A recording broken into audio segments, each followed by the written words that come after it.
Halo semuanya, di pertemuan kali ini saya akan membahas tentang penggunaan dari uh, Vercel atau tempat untuk meletakkan web kita itu secara publik.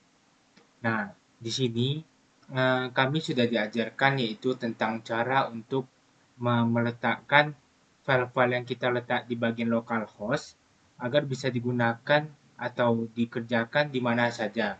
Contohnya itu seperti kita mengerjakan satu project, tetapi kita bisa mengerjakannya secara bersama-sama atau secara publik, yaitu bisa kita post di mana saja secara publik dan bisa kita lanjutkan menggunakan device apa saja tanpa harus menggunakan teknik-teknik manual seperti nge-zip dulu untuk project-project yang akan kita buat agar projectnya bisa dibawa setiap saat. Nah, di sini kami diajarkan secara simpel cara untuk menggunakan atau membuat project tersebut secara publik sehingga nanti pada saat ingin mengerjakan di device lain, kita bisa mengerjakannya dengan uh, menggunakan teknik ini, yaitu di sini kami diajarkan cara penggunaan dari Git, yaitu remote remote penggunaan untuk menggunakan project yang akan kita buat. Nah, Git itu nanti akan disambungkan menggunakan project yang telah kita buat di VS Code. Kemudian nanti kita clone dia supaya uh, hal yang telah kita ubah atau hal yang telah kita revisi nantinya di bagian kode kita bisa kita buat dia commit di bagian gitnya sehingga nanti terlihat perubahannya apa yang sudah diubah dan apa yang akan terjadi jika diubah. Nah, di sini uh, saya akan membuat yaitu penampilan dari web yang akan ditampilkan menggunakan domain dari Vercel. Nah, di sini untuk pertama-tama yang harus kita lakukan adalah menginstal Git-nya terlebih dahulu. Sebenarnya bisa kita install di bagian Google, yaitu download Git. Nah, yang warna oranye ini kita download untuk Windows dan kita pilih untuk yang Windows kali 64 setup. Nah, setelah itu nanti akan mendownload semuanya dari Git-nya tersebut sehingga hal yang selanjutnya kita lakukan adalah menginisialisasi dari file Git-nya tersebut. Contoh di sini nanti kita tampilkan di bagian Git init ini. Nah, nanti kita akan menampilkan Git init di bagian folder yang telah kita jadikan project ini.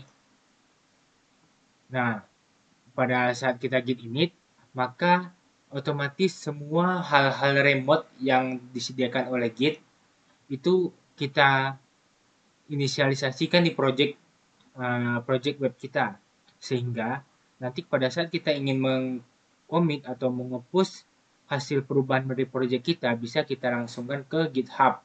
Nah, GitHub itu adalah perantara untuk meletakkan project-project yang telah kita ubah. Nah, setelah itu nanti ada beberapa komen-komen yang akan kita gunakan untuk melakukan uh, penghapusan atau pembuatan dari uh, project lokal yang dipublikkan. Nah, untuk itu pertama-tama itu seharusnya kita mendownload dulu. Tapi nanti saya akan menjelaskan tentang penggunaan Git-nya. Nah, yang pertama-tama itu kita gunakan Git init, yaitu komen Git init.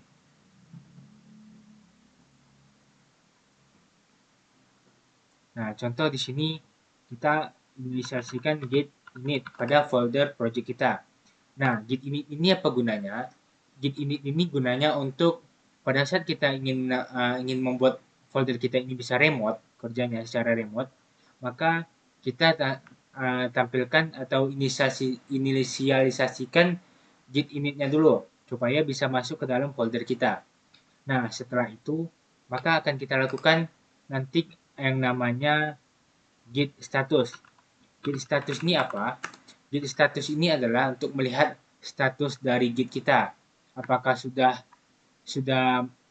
benar akses yang kita gunakan, apakah akses untuk foldernya sudah kita, dan apakah foldernya tersebut sudah bisa diinisialisasi. Nah, jika nanti ada tampilan merah-merah atau untracked files, maka yang harus kita lakukan selanjutnya adalah git add titik.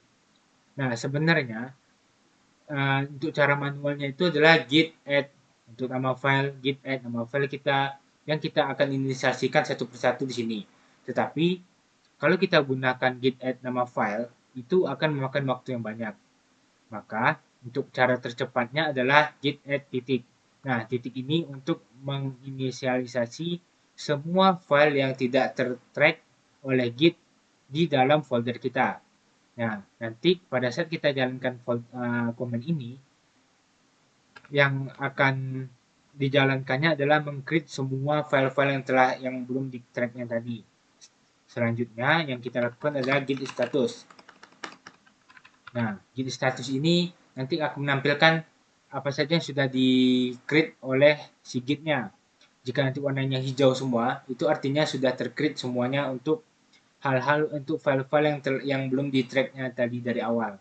Nah, setelah ini git statusnya warna hijau, langkah selanjutnya adalah uh, git commit. Nah, kita ingin mengubah atau mengcommit file-file project kita ke bagian GitHub-nya. Nah, git commit min m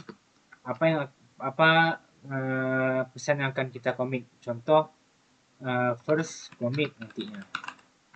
Nah, nanti dia akan menjalankan tuh apa saja yang telah diubah di dalam file, maka diubah jadi commit-nya itu bernama first commit. Itu menandakan bahwa di first commit itu apa saja yang akan terjadi perubahan. Nah, jika nanti pada awal kali penggunaan ini, maka akan terjadi error karena kita belum menginisialisasi username sama emailnya. Nah, di sini kita inisialisasi dulu. Untuk contohnya di sini adalah saya menggunakan project Gues app.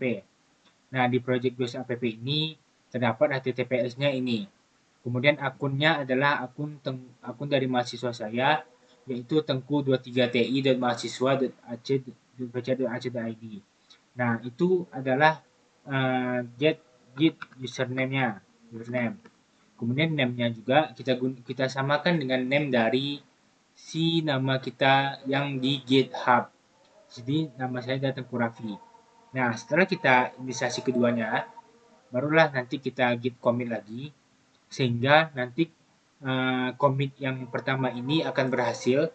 Dan ini contohnya untuk saya sudah melakukan, yaitu nama commit pertama itu menampilkan mengepus semua file-filenya ke dalam folder project Gues app dengan nama commit pertama.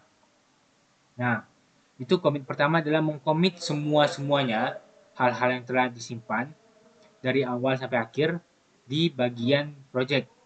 Nah, setelah itu hal yang kita lakukan adalah melakukan melakukan penghapusan. Nah, kita git push. Nah, push ini tujuannya adalah untuk mendorong project kita tersebut ke GitHub-nya. Karena nanti kita akan menginisialisasi GitHub-nya dulu menggunakan link dari ini. Maka kita salin link ini dulu, HTTPS. Nanti kita buat menjadi link origin.